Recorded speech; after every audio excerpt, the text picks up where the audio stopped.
পশ্চিমবঙ্গের অন্তর্গত বাঁকুড়া জেলা এক বিশেষ সাংস্কৃতিক, ঐতিহাসিক ও ভৌগোলিক পরিচয়ে সমৃদ্ধ। এই জেলার নাম বাঁকুড়া। এটি শুধু একটি প্রশাসনিক পরিচয় নয়, বরং তা বহন করে বহু যুগের স্মৃতি, ভাষাগত বিবর্তন ও জনজাতি সমাজের ছাপ। আসুন আমরা এই ভিডিওতে জানব এই বাঁকুড়া নামের উৎস। বাঁকুড়া নামটির উৎস অনুসন্ধান করলে আমরা পাই প্রাচীন জনজীবনের গল্প, প্রাকৃতিক গঠনের আভাস এবং উপমহাদেশীয় শব্দ সংস্কৃতির প্রভাবে নামের রূপান্তরের একটি জীবন্ত ইতিহাস। ভাষাগত ও শব্দতাত্ত্বিক বিশ্লেষণ অনুযায়ী আমরা প্রথমে এই বাঁকুড়া নামের উৎসের দিকে যাব। বাঁকুড়া নামটি কিভাবে উদ্ভূত হয়েছে তা নিয়ে ঐতিহাসিক ও ভাষাতাত্ত্বিকদের মধ্যে নানা মত বিদ্যমান। একটি জনপ্রিয় তত্ত্ব অনুযায়ী শব্দটি গঠিত হয়েছে বঙ্কু ও রা উপসর্গের সংমিশ্রণে। বঙ্কু ছিল এক উপজাতির নেতা, যিনি এই অঞ্চলে শান্তি, শৃঙ্খলা ও সামাজিক সংগঠনের সূচনা করেন বলে জনশ্রুতি রয়েছে। রা শব্দটি ধ্রুপদী সংস্কৃত শব্দ আট্র বা প্রাকৃত আরার বিকৃত রূপ, যার অর্থ বসবাস বা আবাস ভূমি। সেই অনুযায়ী বঙ্কুর আবাস অর্থে এই অঞ্চলের নাম হয় বঙ্কুড়া, যা ধ্বনিগত বিবর্তনের ফলে বাঁকুড়ায় রূপান্তরিত হয়েছে বলে অনেকেই মনে করেন। স্থানীয় ইতিহাসবিদরা উল্লেখ করেছেন, বঙ্কু নামে একজন ন্যায়নিষ্ঠ ও প্রভাবশালী এই নেতা এই অঞ্চলে সামাজিক শৃঙ্খলা ও নিরাপত্তার পরিকাঠামো গড়ে তুলেছিলেন। তাঁরই নামানুসারে এই অঞ্চল বঙ্কুর আরা নামে নাকি পরিচিতি পায়, যার বিবর্তিত রূপই আজকের বাঁকুড়া। আরেকটি দৃষ্টিভঙ্গি অনুসারে বাঁকুড়া শব্দটি এসেছে সংস্কৃত বঙ্ক শব্দ থেকে, যার অর্থ বাঁক বা বাঁকা।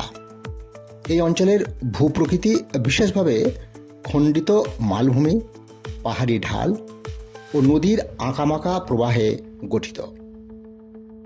দামোদর, দ্বারকেশ্বর ও কাঁসাই নদীর ঘন বাঁক ও ভৌগোলিক বৈচিত্র্যের পরিপ্রেক্ষিতে এই ব্যাখ্যাও বিশেষভাবে যুক্তিসঙ্গত মনে হয়। বাঁকযুক্ত অঞ্চলের জনপদ হিসাবে এটির নাম হতে পারে বাঁকুড়া। জনজাতি ঐতিহ্য ও লোককথাতেও বাঁকুড়া নামের তাৎপর্য পাওয়া যায়।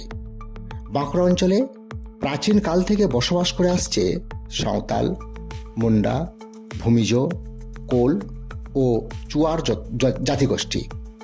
এদের নিজস্ব ভাষা, উচ্চারণ ও স্থান নামকরণ পদ্ধতির একটা প্রভাব জেলা নামেও প্রতিফলিত হয়েছে বলে মত পোষণ করেন অনেক নৃতত্ত্ববিদ।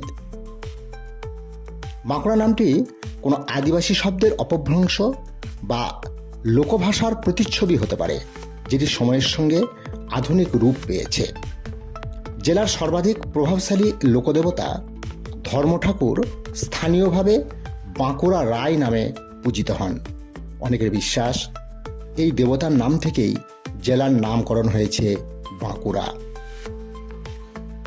এবার ঐতিহাসিক পরিপ্রেক্ষিত দেখা যেতে পারে। বাঁকুড়া বহু প্রাচীন সময় থেকে মানব বসতির অংশ। এটি প্রাচীন রাঢ় অঞ্চলের অন্তর্ভুক্ত ছিল। পাল ও সেন যুগে এই অঞ্চল গুরুত্বপূর্ণ বাণিজ্য ও ধর্মকেন্দ্র ছিল। পরবর্তীতে বিষ্ণুপুরের মল্ল রাজারা এই অঞ্চলের শাসনভার গ্রহণ করেন এবং শিল্প, স্থাপত্য ও ধর্মীয় আন্দোলনের পৃষ্ঠপোষকতা করেন। কিংবদন্তি অনুসারে বিষ্ণুপুরের মল্ল রাজা বীর হাম্বিরের পুত্র বীর বাঁকুড়ার নামানুসারে এই অঞ্চলের নামকরণ করা হয়েছিল। বীর হাম্বির তাঁর রাজ্যকে 22টি তরফ বা অঞ্চলে বিভক্ত করে প্রত্যেক পুত্রকে একটি করে তরফ দান করেছিলেন।